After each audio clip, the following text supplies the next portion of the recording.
there's so many departments out there that don't have the resources like you have with Lona, with Miss Snell. I want to have you talk about the process of instituting her services within your department and how that first step, have you seen your men and women that are just willing to make that first call, that first outreach, and how they have not regretted making that decision? Because that's got to be the scariest step, is just that first reach out. Because if you're with a department that has her services instituted or not, you can still reach out to her. She's available for any first responder or anybody that's dealing with this. So just give a pep talk about making that first outreach and how that's benefited so many people that you've seen. Yeah. So I don't think that it's a formal process. I think that it needs to be informal. It just needs to have a conversation. My opinion is everybody in that fire department needs to, and I'm in admin now, so respectfully, I'll discuss admin.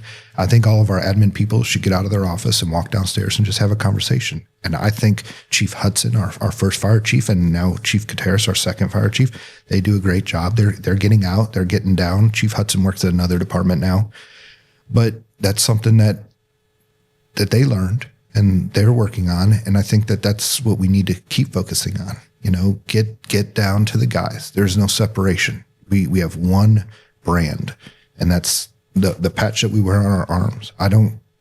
That's our brand. We're all one.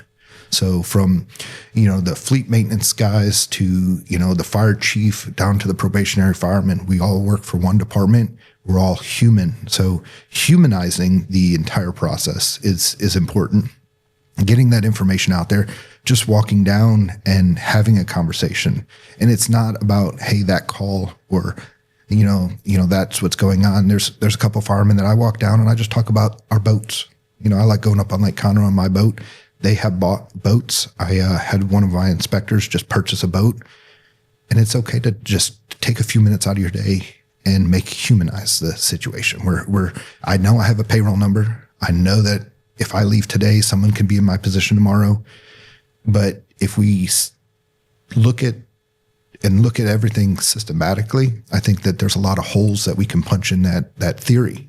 So even with like grief share in the Christian church and stuff like that, I'm more anti-program. I don't like to, hey, this is our program. Look from top to bottom. Here's this. It works for some people. But I want to be the anti-person. I want to be the anti-program person where, even Grace and Guidance, they have a program. Great. But again, most people are not going to reach out to that because that one is going to show weakness or it's going to show this. And it's hard to convince anybody to open up, let alone a fireman or a male to show emotion. So you go down and you have general conversations with people. You make yourself available. When you see them out in public, you say hi, you include them on different things. One of the best things I think that I've seen is when Chief Carrera, when we went to FDIC, the first thing he said when our group of 10 guys or 12 people got together was, I'm not Chief Carrera, I'm Troy this week. I'm one of you guys. I'm here to learn just like you. And he humanized it. And that's one of the things that I focused on and why I change out of my clothes and humanize my conversation is it's not about a badge. It's not about a bugle. It's not about the shape or cross of your bugles or how many you have. It's a human being to human being. And I think if we focus on that, and there's a lot of unconventional ways of getting people to open up. Programs are proven and it works for people. I get that. But even like with some of the support groups that we went to after losing Lucas, there's one mothers enduring neonatal death. So it's a mother's group, but there's a husband side of it. And I remember going over to the office and we sat down in this group. The wives all went that's, either recently lost a newborn or going to lose a newborn. They're talking while the husbands are in another room.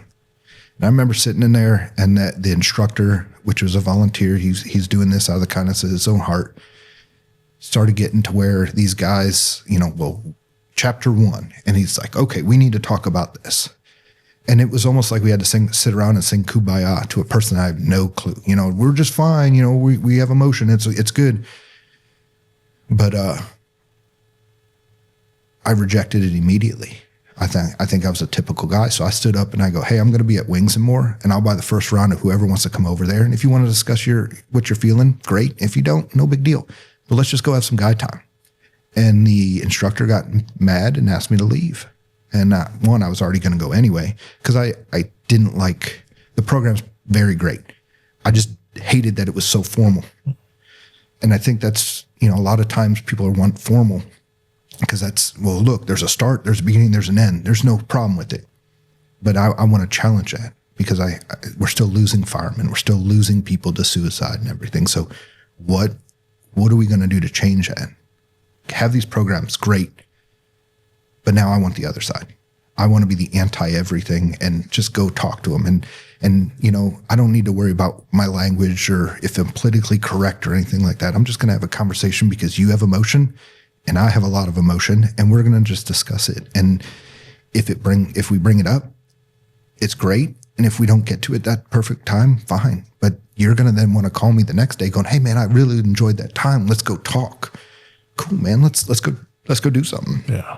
Well, Captain, the fact that you have, you know, shared your story the way that you have, there's firefighters that potentially are going to be watching this that can relate and want to reach out to you. And were you okay with that? If other firefighters want to reach out to you, I want to take what I do at South County with talking with the probationary firefighters. I think that I challenge the fire chiefs in Montgomery County to allow me to come in when they hold a rookie class and allow me to do this for them. And especially if they already contract with Lona and everything, I think it's a great segue into her conversation.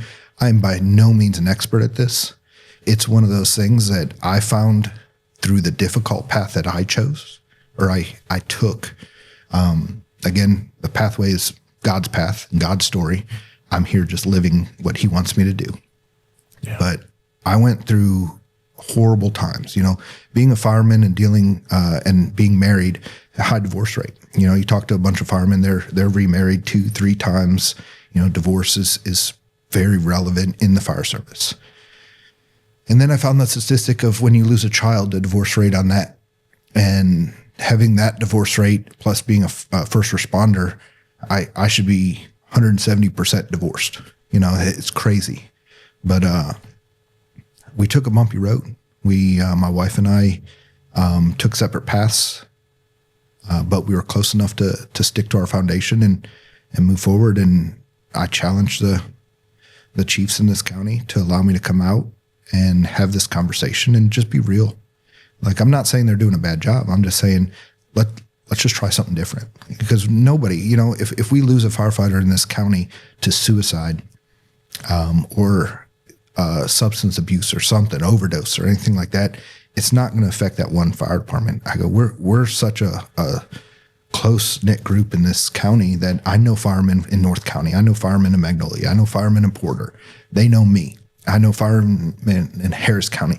So whenever we have a fireman's funeral, it's not just that one fire department. It's multiple fire departments. Those firemen work at different areas and stuff. It affects us all. Yeah. I mean, so getting this information out to the easiest, I think, is the probationary firemen, because they don't have the knowledge. So you're going to start a path and start molding their mental capacity on that. The harder the next step is those firemen that have been there 5 years to 10 years.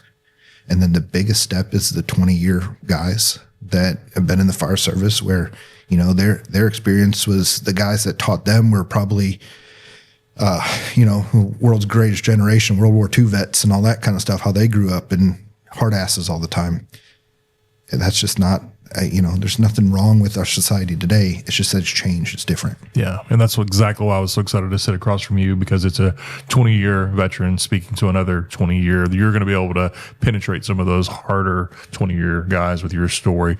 And what really resonates for me, that I hope resonates with a lot of the firefighters, that you think you've got it all under control when you've tucked all that stuff away in that backpack, and then one thing pops up and brings it all back. One instance in your life personally brings years and years of that stuff back to you. So with that being said, I really appreciate you sharing that and being willing to push against the norm of how we've always done it, because it hasn't been the best way. So I applaud you for that, and thank you for being courageous enough to walk out and go to Wingstop and make those kind of decisions. You just gotta change it. And if we live in the same pathway or we follow the same path every single day, you're never going to grow as a person. So as much pain as I've suffered through this journey, I think I'm going to return this information that I've learned tenfold. I want to get this out to many people. I just went to a conference in North Carolina that I'm trying to get Miss Snell and I to talk about mental health up there for a community risk reduction conference to all the community risk reduction officers that go to that. Getting it out there any way we can. This podcast, going to different departments, going speaking and stuff. I live with the motto of how will history remember you. And like we discussed before, I thought it was this, I thought it was that. And as I'm maturing and growing from my grief and anxiety and depression, I think I'm going to change the world, or at least attempt to change something in mental health in the fire service. Oh, we want to help you do that any way possible. Captain, thank you for being here. Thank you.